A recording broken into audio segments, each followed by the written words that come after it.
Good afternoon. This is Dr. Betsy Greene. I'm the University of Arizona Equine Extension Specialist. I work with Cooperative Extension. I am here in Peach Springs on the Hualapai Nation, and we just finished doing our first vaccination clinic. I have two other people joining me today, and the first one, Dr. Madelyn Melchiors from Sir Batcliffe's Animal Hospital in Kingman, Arizona. And then also Elisabeth Alden. I'm the federally recognized Tribal Extension Program agent on the Hualapai Reservation. It's really cool to come up here. It's quite a long drive from Tucson, Elisabeth, but it's so nice to interact with a great group of people. Elisabeth, can you tell us a little? FERTEP is, I think, your abbreviation. What does that even mean? FERTEP. Again, the federally recognized Tribal Extension Program. There are about 35 FERTEP agents across the nation. We work with individual tribes instead of being a county extension agent in a regular county office.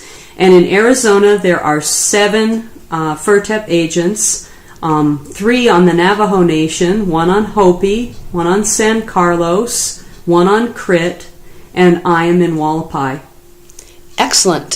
So, Dr. Madelyn, tell us what brings you to Hualapai Nation. How did you get connected with Elisabeth and the program?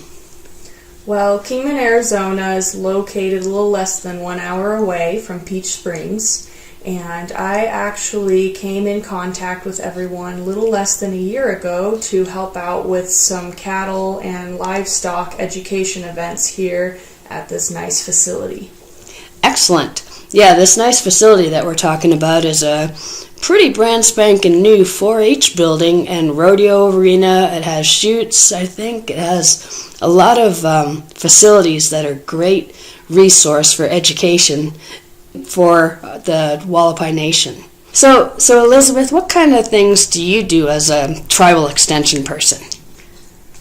My areas that I work in are agriculture, natural resource, family consumer science, and 4-H youth development. Most of my time is spent working on 4-H youth development, and I work with community youth, doing a wide variety of things from summer camps to field trips to collect macroinvertebrates to going out in the forest and looking at the trees. We work on gardening program. And I really love entomology, so we do a lot with entomology also. The second area in the youth development program is with the Buck and Doe Club. The Buck and Doe Club has been on the Hualapai Reservation for the past 25 years. Holy smokes. Yeah. It's a highly successful tribal 4-H program. While there's a lot of focus on livestock, and we also do some arts and crafts, cooking, photography, sewing, and a number of the youth have a high interest in equine and horses. And so that is how the event today came about, that I got together with the veterinarian Madelyn and the equine specialist Betsy, and we came up with a plan to have this equine vaccination clinic and educational talk. Perfect. That was great. Great information. And I tell you, it's something that we've worked together on to bring education as well as improving the health of the animals that we work with across the, in my case, state and here area. It's interesting because a few years ago when I came up here for Elisabeth to present to the Hualapai ranchers, we started saying, what can we do? What can we do to help you with the equine? Because, of course, that's my area. And as we threw out some ideas, the vaccination clinic was something that everybody seemed to agree would be a good thing. And so Elisabeth and I talked about it for a while. And then when we had another ranchers meeting or something, I can't remember even what we were presenting at that point, we had Dr. Madelyn came in and we started sitting down talking and saying, how can we make this happen? So we really appreciate you joining us here and being a part of this, a big part of this event. How does this tie into your practice and your veterinarian situation? Well, I am operating out of Kingman, Arizona, and I'm working at Sir Batcliffe's Animal Hospital. We are a mixed animal clinic that serves anything from a bird to a cow to a dog to a horse. So I have a strong interest in not just the small animal medicine, but my heart is in both horses and our bovine medicine. So when I was able to find some resources and a great group of people to work with, I was eager to help spearhead this vaccine clinic. That's cool. Well, I know that one of the issues that comes up on a lot of the reservations is that it's really hard to get a veterinarian out to the actual farms or ranches, and the trip visit could be extremely expensive just for maintenance. So one of the benefits of bringing this event to the 4-H building and facilities was it allowed people to bring their animals and not have excessive trip charges, but have a great use of your time to come and handle and help with the health of a lot of horses, but not have to go travel all over everywhere. Yes, it's really great to be able to see many horses in just a single day. I am here today on a Saturday as I'm donating my time to help out the tribe and help bring health to our horse community here. We have been able to accommodate large amounts of horses when everybody is able to come into one location. Being able to use this fantastic facility has been just a great help, and I'm so happy to have my friends here, and they've been great help with me being able to provide vaccinations and deworming and health topics and education to everyone in this local area. Now, I gotta say, you said something about friends, but when you had me help draw that Coggins test on that paint horse, I don't know. I didn't do very well on that one, but we had a lot of fun. She gave me a hard one to draw.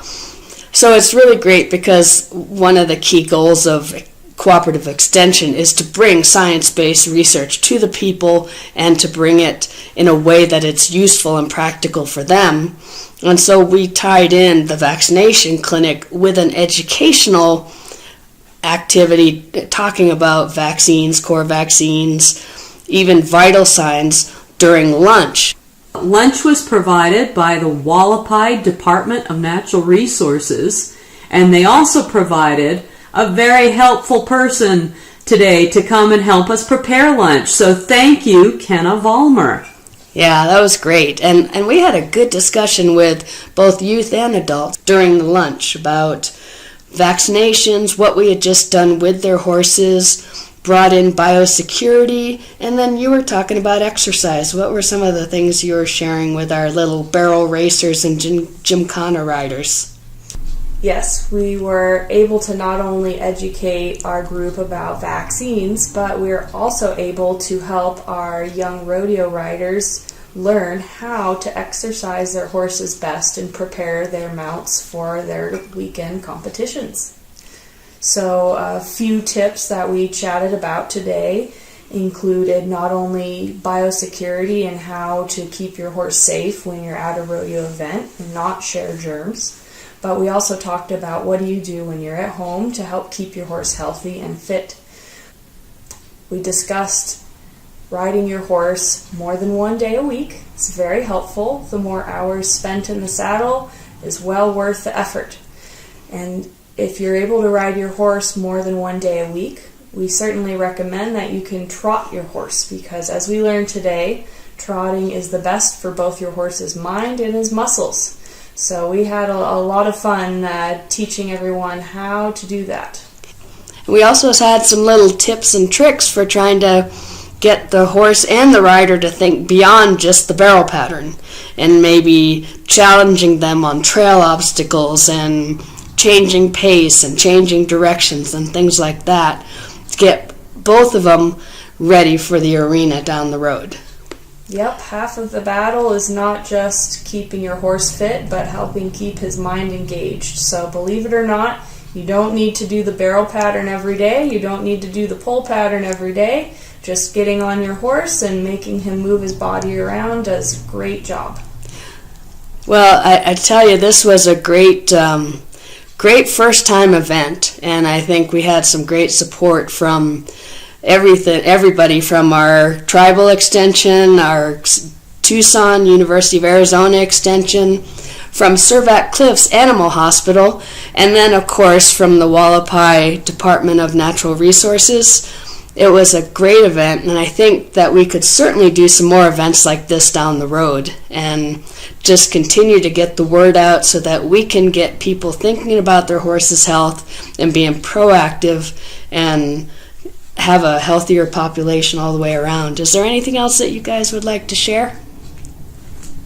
I thought it was a great event. We had a lot of youthful photographers taking pictures of the horse examination and the horses getting their shots, the horses getting their blood drawn, and just how to give the horse a physical exam. So we're going to be able to have some wonderful pictures to help educate others. And I learned something new today. I learned about a fantastic new card game. What do you call that? Spot It. Spot It. I learned that I'm a little slow on the uptake there, but it was really fun interacting not just with the animals, but with the humans that come attached. So as a veterinarian, you have to work with both the animals with the fur and the animals without. I wish I could say I learned how to play Spot It, but I was back in the back drawing that Pate horse's Coggins test. But no, so it was just a great event today, and I think this is a start of even more to come, education and horse health on the reservation. Thank you so much for joining us today on this little podcast up in Peach Springs, Arizona.